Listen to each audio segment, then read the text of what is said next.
ফারিয়া আসলে সুযোগ পেলে খুব ভালো অভিনয় করতে পারে। এতদিন অন্য সবাই বা আমাকেই বলেন ফারিয়াকে আমরা গ্ল্যামারের ভিতরে রাখতাম, নাচবে গাবে এই একটু মডার্ন থাকবে এই ধরনের। সে যে খুব ভালো অভিনেত্রী এটা আপনারা জিতছি দেখতে বুঝবেন। শুভেচ্ছা। সবার আগে আমি ধন্যবাদ দিই সাগর ভাইকে। আমাদের সাগর ভাই, নাম নিয়ে বললাম, সাগর ভাইকে ধন্যবাদ জানাচ্ছি। ওনার অনেকখানি অবদান আছে এই ছবির পিছনে। তারপর ধন্যবাদ আমার আইএসটিকে, আইএসটির সকল কর্মকর্তা, কলা কৌশলী কর্মচারী সবার প্রতি আমার ধন্যবাদ এবং অভিনন্দন ছড়িয়ে দিল। ধন্যবাদ চ্যানেল আইকে, ধন্যবাদ সাগর সবাই যারা এখানে আছেন তাদের সবাইকে, হরণ ভাই সহ যারা আছে সবাইকে আমার ধন্যবাদ এখানে আইএসটিকে। এই ছবি নিয়ে তো সবাই সবকিছু বলছে, আমার কিছু বলার নেই। যেমন ফারিয়া একটা কথা বললো যে রোমান তাকে সবসময় বকা দিত, তো আমি তো বকা দিতে দেখি নাই, তো ছবিটা দেখে মনে হয়েছে হ্যাঁ আসলে রোমান বকা দিয়েছে। ফারিয়ার লাইফে ফারিয়া বেস্ট অ্যাক্টিং করেছে জিনসিতে। আপনারা এই জন্য তালিম পেতে পারে ফারিয়া।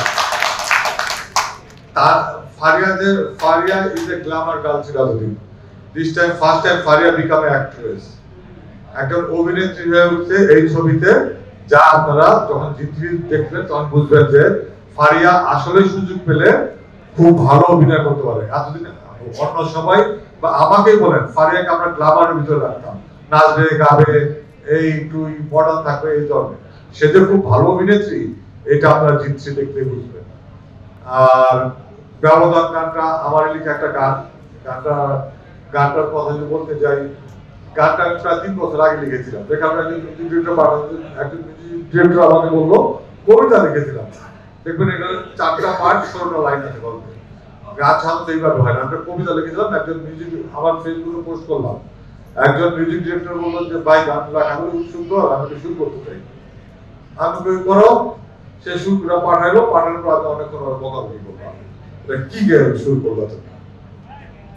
তারপর যখন এই ছবিটা আবার করতে ওই শুটিংয়ে যাওয়ার আগে তাকে বললাম যে একটা রোমান্টিক গান লাগে, তো একটা কথা বলে মনে করবেন না, আমি কি বলো আপনার ওই ব্যবধান গানটা শুনে দেখেন ভালো লাগবে, গানটা কিন্তু আসলেই সবাই পছন্দ করে। তখন শুনলাম, দেখলাম আসলেই তখন ভালো লাগলো। সাথে সাথে ক্যাচ করলাম, ফারিয়াকে শুনেলাম, সজলকে শুনলাম, শুনেলাম, তাদের সবারই ভালো লাগলো। তারপর গানটা আমরা রেকর্ডিং গেলাম। এই 3 বছর পর আইসা আমার আজকে মনে পড়ছে এই গানকে আমি লিখছি। আমার লেখার ধরনটা তো না, আমি তো অত সুন্দর লিখতে পারি না। আমি নিজে কনফিউজ, আমি এইরকম একটা লেখা, ডিপ একটা লেখা কিভাবে লিখলাম। আমার লেখা থাকবে জিন, থ্রিলার, এই জাতীয় লেখা। আর আরেকটা জিনিস বললো যে জিজ্ঞাসা করলো যে বাংলাদেশে এরকম ফ্র্যাঞ্চাইজ আরো আছে কিনা। বাংলাদেশে ফ্র্যাঞ্চাইজ 3টা ফ্র্যাঞ্চাইজ আছে, একটা হলো পোড়ামন, অগ্নি এবং জিন।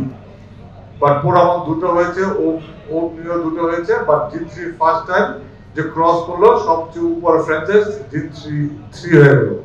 ইনশাআল্লাহ আমরা সামনের বছর জিন 4 নিয়ে আসবো। আপনারা দোয়া করবেন। আর পরিশেষে আপনাদের সবাইকে আসার জন্য ধন্যবাদ এবং অভিনন্দন রইল। এবং আবারও সাগর ভাই, হাই স্পিড এবং চ্যানেল আই সব পরিবারের সকলকে, সকল কর্মকর্তা কর্মচারী, কলা কৌশলী সবার প্রতি আমার রইল ধন্যবাদ, শুভেচ্ছা এবং সালাম। Thank you everybody.